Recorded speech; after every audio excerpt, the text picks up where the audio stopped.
আমাদের যখন একের পর এক পারফরম্যান্স খারাপ যায় তখন আমরা জিম্বাবুয়েকে খবর দিই। জিম্বাবুয়ে আসলে আমাদের কিছুটা পারফরম্যান্স ভালো। কেউ 50 মারে, কেউ সেঞ্চুরি এভাবে আমাদের কিছুটা রানের খাতা করে। দীর্ঘ ১২ বছরে জিম্বাবুয়ের সাথে আমাদের ম্যাচ অনুষ্ঠিত হয়েছে ২০ ম্যাচ। ওই ২০ ম্যাচের মধ্যে আমরা মাত্র জিতছি ৮ ম্যাচ, জিম্বাবুয়ে জিতছে ৯ ম্যাচ। বাকি ৩টা ম্যাচ, ৩টা ম্যাচ ড্র হইছে। আর আমরা যখন যদি জিম্বাবুয়ের সাথে চট্টগ্রাম ম্যাচ আর একটা সিলেটের ম্যাচ অনুষ্ঠিত হবে টেস্ট ম্যাচ, ওইখানে যদি আমরা দোনোটা হেরে যাই তাহলে আমাদের পজিশনটা চলে যাবে ১২ নম্বরে আর জিম্বাবুয়ের পজিশনটা চলে আসবে ৯ নম্বরে। আর যদি আমরা দোনোটা ম্যাচ জিতে যাই তাহলে আমাদের পজিশনটা কিছুটা নিচের দিকে চলে আসবে। যদি আমরা দোনোটাই ম্যাচ হেরে যাই তাহলে আমাদের ফুল বাবুল কাকার একটা মাইক ধরাই দেব। ওরফে লর্ড শান্তর ইতিহাস রেকর্ড শুনি। দীর্ঘ ১.৫ বছরে তিনি 50 দেখা পায়নি। তিনি বলতেছে দীর্ঘ ১৩-১৪ ম্যাচে তিনি ৪০, ৪৫, ৩৫ করে আউট হয়েছে। তো 2024-এ ৮ টেস্টে কেবল 150।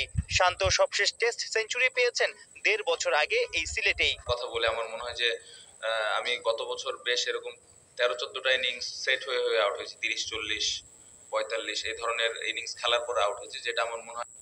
কবে কাকু? কবে আপনার ৩০, ৪০, ৪৫ করে আউট হয়েছেন? মানে আপনি যদি ১৩-১৪ ম্যাচে গড় হিসাব করেন, গড় হিসাব করলেও আপনি ৫ রান করেও হবে না। যদি ওই ১১ ম্যাচ ডাক মারেন, ১২ ম্যাচের টাইমে আপনি একটা 50 মাইরা দেন বা ৩০-৪০ করেন, ওই আপনার গড় হিসাব করলে শেষ পর্যন্ত আচ্ছা যাক সেই হিসেবে আমাদের জিম্বাবুয়ে টেস্টে আমাদের যে বাংলাদেশ বনাম জিম্বাবুয়ে কালকে একটা ম্যাচ অনুষ্ঠিত হবে।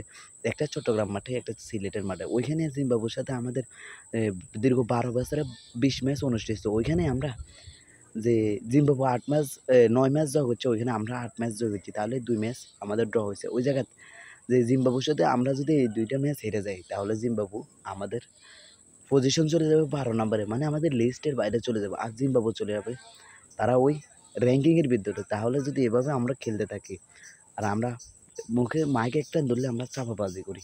এগুলা বাদ দিয়ে আমরা সবসময় বলতেছি যে আমরা সবসময় বালা খেলার চেষ্টা করি। বালা খেলতে থাকবো বালা আমরা কবে খেলবো ভাই? মানে এইভাবে তো আমরা সবাই সংবাদ সম্মেলনে আসলেই বলি যে আমরা বালা খেলবো, আমরা বালা খেলতে আছি।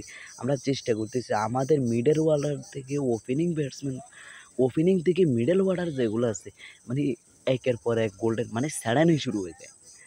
আমাদের টেস্ট বলেন, ওয়ানডে বলেন, টি-টোয়েন্টি বলেন আমাদের সব পজিশনে এক।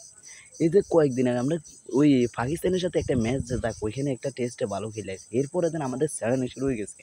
ওই সেরানি আর আমাদের কোনো মানে বদলা নিয়ে আসা যাওয়ার দেরি হয় কিন্তু আমাদের উইকেট পড়তে দেরি হয় না।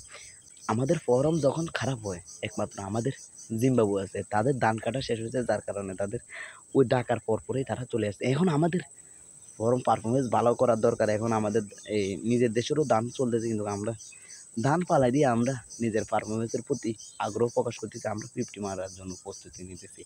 কবে আমরা সেঞ্চুরি মারছি, কবে দীর্ঘ ১.৫ বছর আগে আমরা 50 মারছি আর এখন আমরা সংবাদ সম্মেলনে এসে বলতেছি আমি এই ১৩-১৪ ম্যাচে ৩০, ৪০, ৪৫ এইভাবে যদি রান হইতো একটা অধিনায়ক তাহলে দলটা কিছুটা উন্নতির দিকে যেত। এমন অবস্থায় অধিনায়ক সেরানি দেয়, ওপেনিং থেকে মিডল অর্ডারের সেরানি শুরু হয়ে যায় তাহলে আর ওইখানে ম্যাচ রান ওঠাটা অনেক টাফ হয়ে যায়। ওই প্লেয়ারগুলো